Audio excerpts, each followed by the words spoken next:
साथियों, अभी जैसे सर ने कहा था कि खड़े हो जाइए, इसलिए मैं तो खड़े होके बोलूँगी। और मैं समझ चुकी हूँ इशारा कि बुद्धिजीवी वर्ग को अब खड़ा होना पड़ेगा। और ये जो सॉल्यूशंस, यहाँ जो प्रॉब्लम्स हमें दिखाई हैं, पहले तो मैं गौतम साहब का बहुत बहुत धन्यवाद करती हूँ कि इन्होंने कॉन्फ्रेंस रखी, हमें यहाँ बुलाया। मैं थोड़ा जल्दी बोलूँगी क्योंकि टाइम कम है और हमारे बाबूजी को भी हमें सुनना है। मैं सिर्फ सॉल्यूशन पे बात करूँगी। अभी तक सिर्फ हमें प्रॉब्लम दिखाई जा रही हैं।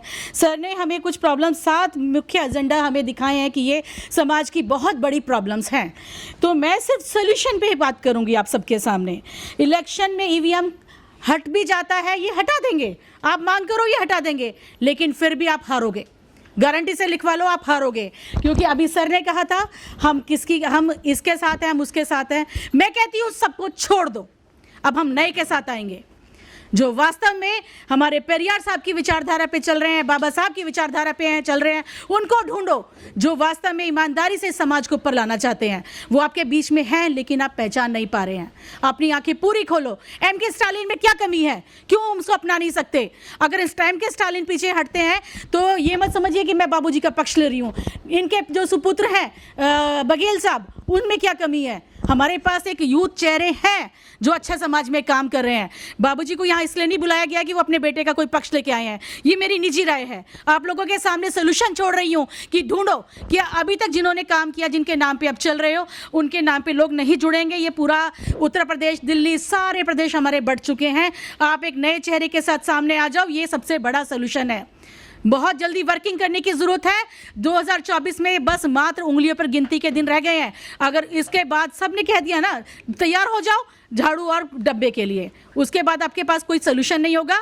क्योंकि ये जो प्रेजेंट सरकार है, इसने सब कुछ बदल के रख दिया है। और ये तभी कर पा रहे हैं क्योंकि ये सत्ता में आए। ये हिंदुत्व का नारा तभी ला पा रहे हैं क्योंकि ये सत्ता में है। ये कुछ भी कर लें। आज आपकी बहनें जंतर मंतर पे बैठी हैं, कुछ किसी का बिगड़ रहा है क्योंकि ये सत्ता में है। सत्ता छीनो, अब अच्छे व्यक्ति के साथ आगे आ जाओ। उनको छोड़ दो जिनके साथ बिखरे हुए हैं। उनको कहो कि आप इनके साथ आ सकते हो तो ठीक है, आपके पास में कुछ अच्छे चेहरे, उनके साथ सामने आओ।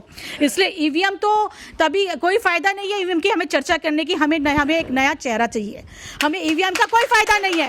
ईवीएम के ऊपर बोलते जाओ। ईवीएम ये हटा देंगे क्योंकि हमको ये जानते हैं कि इनकी वोटें बिखरी हुई हैं। एक ने नारा दे दिया हम तो अकेले लड़ेंगे, क्योंकि जानते हैं कि अकेले से हार जाएंगे। तो इसलिए हमें ज़रूरत नहीं है अब उनकी, जो हमें सिर्फ तोड़ के रख चुके हैं। अब हमें नए साथ में चलना पड़ेगा। रही जजों की बात, आप कुछ भी कर लो, आप कुछ भी कर लो। जज तो ये कॉलेजियम सिस्टम कभी हटने नहीं देंगे। अपनी सत्ता छीन लो आगे बढ़ के। हिस्ट्री पहचानो जहां आपकी 26 ट्रिलियन की इकोनॉमी से आप निकले हुए हो, जहां पूरा देश आपका, पूरा भारत महाभारत था, पूरा बौद्धमय था। यही सोल्यूशन है। कास्टों को आप कितना भी सोच लो कि कास्ट को हम इकट्ठा कर लें, सिर्फ हमारे पास एक ही तरीका है, वापस याद दिलाना होगा। हम सब के सब भूतकाल में बुद्धिस्ट थे, हम बौद्ध थे। सम्राट अशोक हमारा बौद्ध राजा था। पद्मानंद हमारे बौद्ध थे। हमारे बुद्धा ने हमें बुद्ध का जो रास्ता, बुद्धिज्म का रास्ता दिखाया है, उसी को अपनाना पड़ेगा। क्योंकि वहां पे पूरी तरह से आपको वही चीज़ें माननी पड़ती हैं जो तर्क की कसौटी पर खरी उतरती हैं। इसलिए हमें सिर्फ बुद्धिज्म के रास्ते पे चलते हुए उस व्यक्ति को ढूंढ के निकालना पड़ेगा जो ये ना कहता हो कि यहाँ पे हम ये परशुराम की बात करता हो या त्रिशूल की बात करता हो। जो हमारे रास्ता भटक चुके हैं उनको छोड़ाओ। आपसे निवेदन यही है मेरा। और आपकी हिस्ट्री तो आपके जानते ही हैं कि हमारी हिस्ट्री तो बहुत महान रही है। इस देश को आप जहाँ भी खोद लो, यहाँ पे रेलवे लाइन इसलिए नहीं बिछने जा रहे थे क्योंकि यहाँ हिस्ट्री में बुद्ध छुपे थे या सम्राट अशोक छुपे थे। इसलिए हमारी हिस्ट्री तो बहुत महान रही है।